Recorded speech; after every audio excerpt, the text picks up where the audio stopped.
Salam Kamir, kekaguman ilahi mengarah pada iman dan rahmat.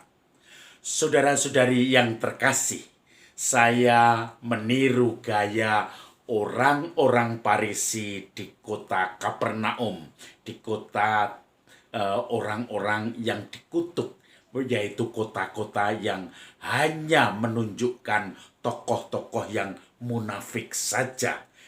Mereka Korazim, Betsaida, mereka Kapernaum, mereka penuh dengan kemunafikan.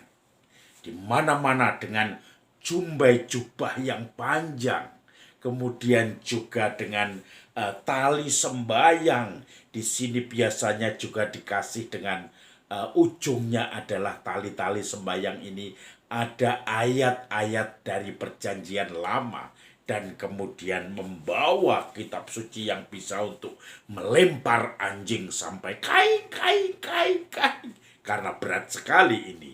Dan kemudian mereka hanya bergaya ke sana kemari. Saudara-saudari yang terkasih, saya teringat Injil hari ini.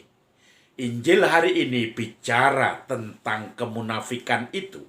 Maka Yesus mengutuk mereka. Celakalah engkau Korazim, engkau Betsaida.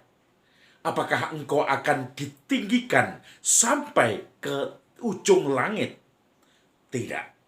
Engkau akan diturunkan sampai ke dunia yang paling bawah. Dan engkau Kapernaum, apakah engkau akan mendapatkan penghargaan setinggi langit? Engkau pun akan dienyahkan. Maka tanggungan Tirus dan Sidon akan lebih ringan daripada tanggunganmu. Sebab matamu telah melihat banyak mukjizat, banyak tanda, telah melihat bagaimana nenek moyangmu sungguh diselamatkan oleh Yahweh. Tetapi kamu sendiri tidak percaya. Kamu hanya memakai alat-alat segala doa kerohanian untuk kepentingan politik, untuk kepentinganmu sendiri yang menguntungkan kamu, dan tidak untuk kepentingan rakyat banyak. Maka celakalah engkau Korazim, Betsaida, celakalah engkau Kapernaum, engkau tidak akan ditinggikan setinggi langit, tetapi akan dimusnahkan, dimasukkan serendah-rendahnya karena kemunafikanmu. Saudara-saudari yang terkasih, berat kitab sucinya. Kemunafikan itu sering terjadi dalam dunia kita sekarang ini. Orang dengan segala gaya yang salah, dengan segala macam-macam bumbu-bumbu agama, tetapi tujuannya adalah untuk kepentingan diri sendiri. Ada orang mengkritik produk orang lain. Jangan ikut itu, jangan minum itu, jangan kita boikot produk itu. Tetapi ini produk yang lebih suci, produk yang lebih aman, produk yang lebih baik. Rupanya produknya sendiri. Maka kadang-kadang orang munafik seperti ini perlu tentu saja digampar mulutnya. Karena apa? Hanya memakai mulutnya untuk jualan agama, tetapi tujuannya untuk kepentingannya sendiri. Mengajak boikot ini itu, tetapi hanya untuk dirinya sendiri, supaya produknya mengganti produk yang sudah terkenal itu. Misalnya produk air minum, misalnya produk minyak kelapa sawit, misalnya produk apa saja. Dan ini rupanya warga kadang tidak paham tentang itu. Padahal di balik itu hanyalah keuntungan bisnis semata. Dan orang meraup dengan kata-kata suci dan bijak untuk keuntungan diri sendiri. Itulah Kapernaum, itulah Korazim dan Betsaida. Mereka makan rumah-rumah janda, makan harta kekayaan orang-orang yatim piatu, sehingga mereka harus dimusnahkan. Karena dengan label agama, dengan label keutamaan, dengan label kesucian. Saudara-saudari yang terkasih, suatu saat saya didatangi oleh satu keluarga muda, dan keluarga itu mengatakan, "Romo, orang tua kami menjadi prodiakon di paroki ini.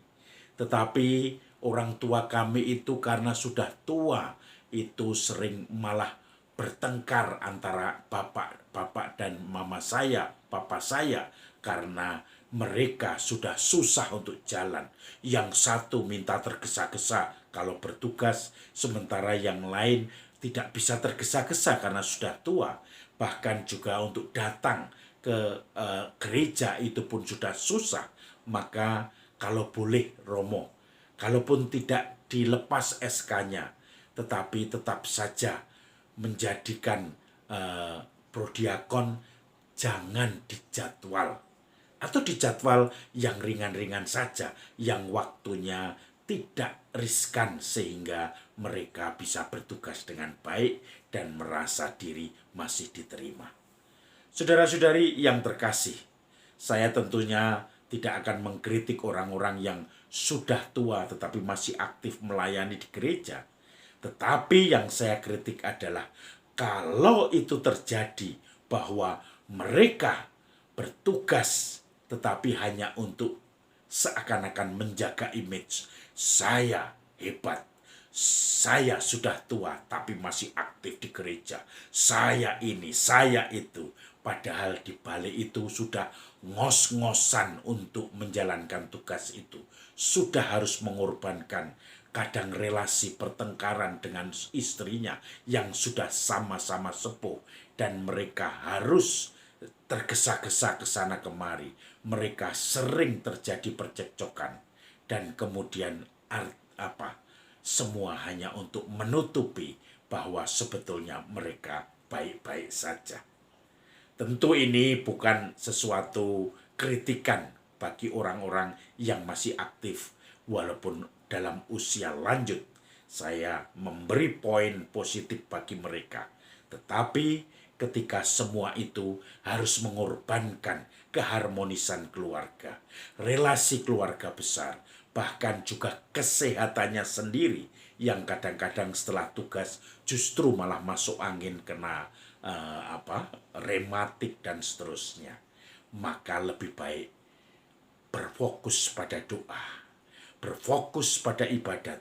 Disitulah pelayanan yang sudah maksimal bagi orang-orang yang sudah semakin sepuh, yaitu dengan berdoa. Mendoakan keluarga besar, anak cucu, mendoakan gereja, mendoakan lingkungan, semuanya akan menjadi lebih baik. Maka saudara-saudari yang terkasih, mari kita buat kebaikan, bukan untuk mencari image bahwa kita orang yang hebat, alim, baik, tetapi kita perbuat ini karena kita ingin melakukannya, karena keprihatinan kita terhadap lingkungan kita. Salam Kamir, kekaguman ilahi mengarah pada iman dan rahmat.